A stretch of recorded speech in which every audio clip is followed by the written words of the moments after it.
Welcome to Cozy Noah Vibes, the podcast that brings you stories to relax your mind and body, helping you drift into a peaceful sleep. I'm your host, Noah, and I'm so grateful to have you here with me tonight. Tonight's story is created by popular request from several of our listeners. It's about the artist Claude Monet, famous for his landscape paintings. You might not know that many of these paintings were created in his garden. As a result, Monet's garden may have brought more tranquility to the earth than anywhere else. Tonight, Claude will take us on a tour of his garden as he creates a masterpiece on his canvas. We always love to hear from you, so please don't hesitate to reach out and share your feedback or story ideas through the contact page on our website at Cozy Noah Vibes. Calm now. Let's get ready for our story. First, take a deep breath in through your nose and slowly exhale through your mouth. Let yourself gently sink into your bed, feeling warmth spread throughout your body. This warmth reaches every part of you, soothing your muscles, softening the space around your bones, and nourishing your body, mind, and soul. It feels like sunshine, the warm glow of a perfect spring morning. On such a perfect spring morning, the great impressionist painter Claude Monet stands in his garden, gently sweeping his paintbrush, applying colors to a blank canvas. Let's join him. Birds sing sweetly among the cherry and apple trees as Claude Monet, wearing a straw hat, opens his door and steps outside, stroking his long, gray beard and gazing around his Normandy garden. The petals of newly blossomed flowers, pink, purple, white, and red, sparkle with dew. He smiles with satisfaction, bends down, and picks up a small leather satchel and a wooden easel. Walking along the gravel path, he stops in front of a row of exuberantly blooming peonies, squinting at the pink flowers and noticing their tightly packed petals. A bee buzzes softly nearby, and the air, still cool, grows warm with each passing moment. Yes, Monet thinks, this will be today's painting spot. Monet sets up his foldable wooden easel, carefully adjusting its tripod legs. On the gray gravel path, he bends down to open his satchel, taking out short bristled brushes, a wooden palette for mixing colors, and several tubes of oil paint. Even after 40 years of its invention, Monet remains fascinated by the portability of paints. Their ease of use means he can quickly work outdoors, applying paint directly to the canvas or mixing colors on the palette. Painting outdoors, or en plein air, as artists call it, is one of Monet's specialties.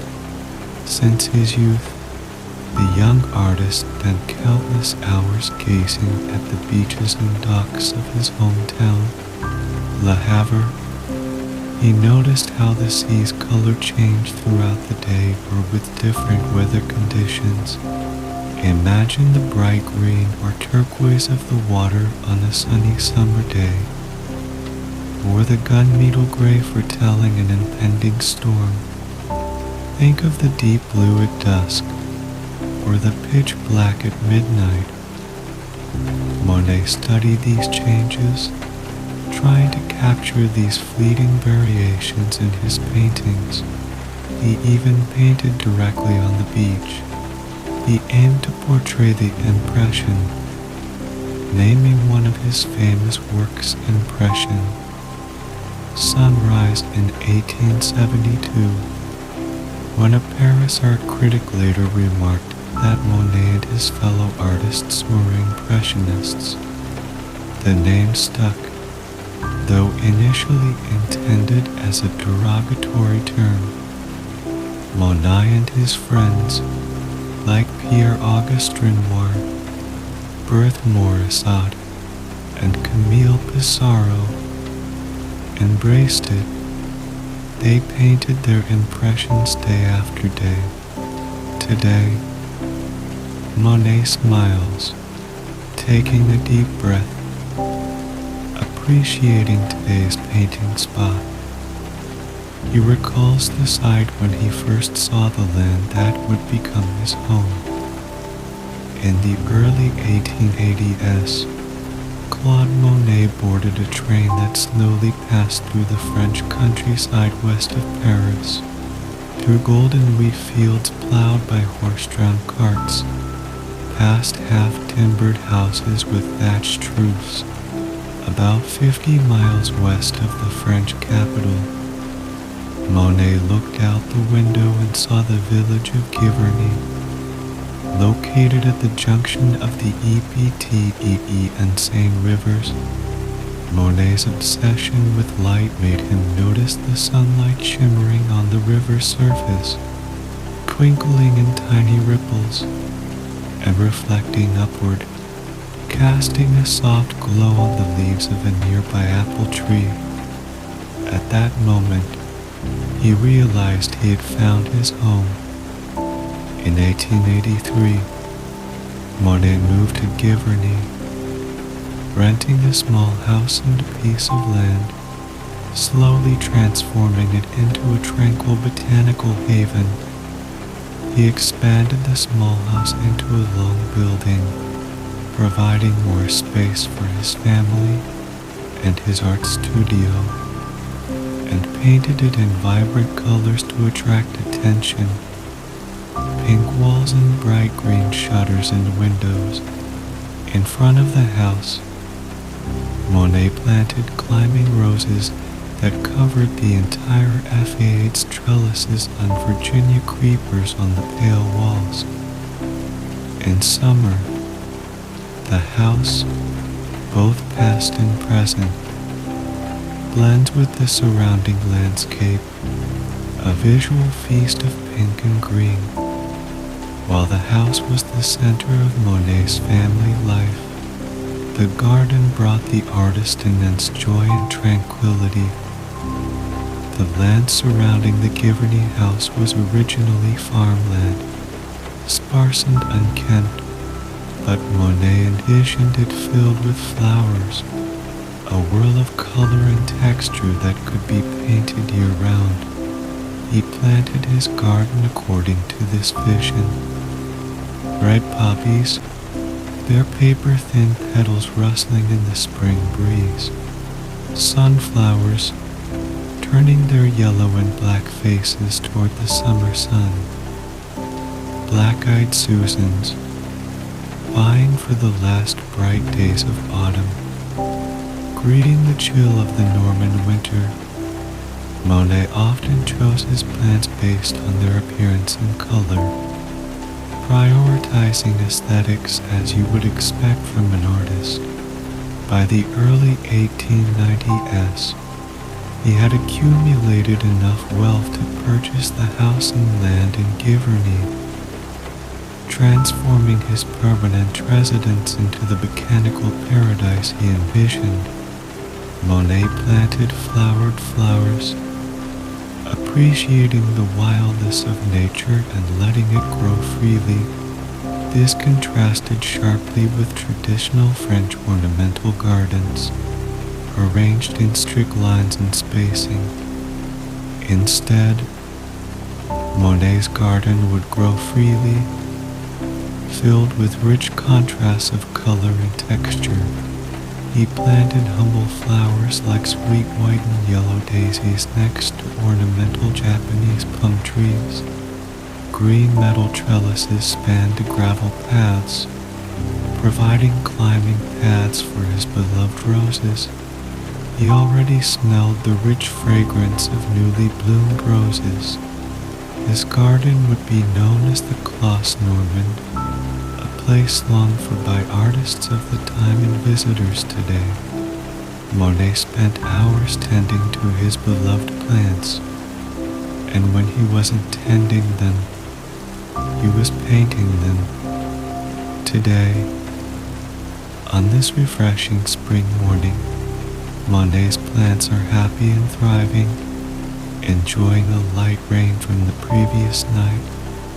There was no need to tend them, so it was time to paint before mixing colors on his palette. Monet needed to prepare the canvas's underlayer. The underlayer is a smooth, even anédabréteville, light-colored coat of paint, usually lead white or very light gray, covering the entire canvas. Oil paint is slightly transparent by nature, and when colors are applied over this lightened layer, they appear brighter than they would on a darker surface. The underlayer needs to be completed in advance, usually started a day or two before, painted evenly, and left to dry completely. Today's underlayer is complete and dry, ready for Claude's first brushstroke of color. While the color of the peonies is the most striking, Monet will try a different approach today. Some artists start with the background of the painting. Monet decides to create the main color of the background first. Today, he will start with the blue sky. He begins by squeezing several tubes of paint onto his palette.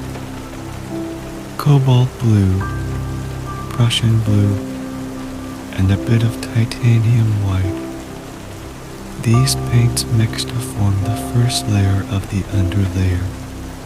As one layer of paint dries on the canvas, becoming dry and transparent, Monet will apply the same mixed color again, this time a bit thinner. Using this method, he captures different lights and depths, especially important in the background. As the story comes to an end, close your eyes and imagine yourself in Monet's garden, surrounded by colors and scents. Feel the gentle breeze, hear the birds singing, and slowly relax every inch of your body. Thank you for listening to tonight's story. Have a wonderful night, and may you wander through beautiful gardens in your dreams. Until next time, good night.